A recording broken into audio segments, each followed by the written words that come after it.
people often ask us, how do I put together a good resume?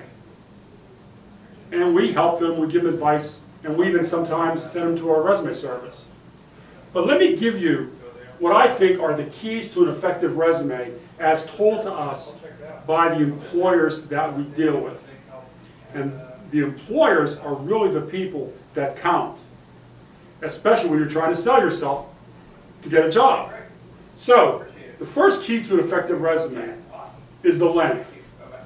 Whether you're working 10 years, 20 years, 30 years, 50 years, it doesn't matter. You've got to keep your resume brief and to the point. Employers tell us that what they like are resumes that are either 1 page or no more than 2 pages.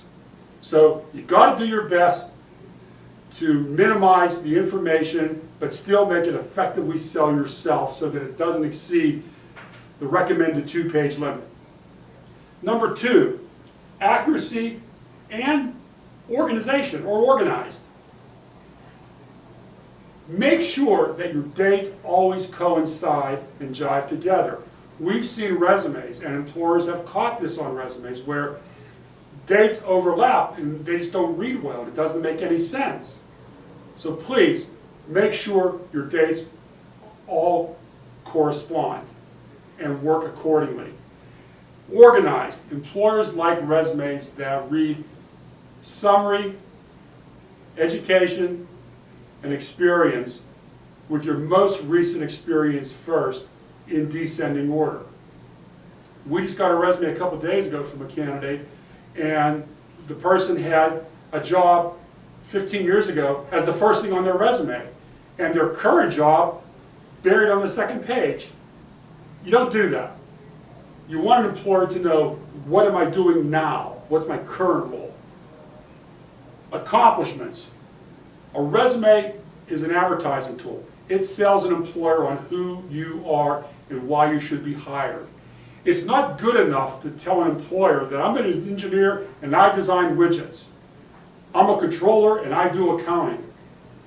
You have to sell an employer on what separates you from other candidates by accomplishments and achievements.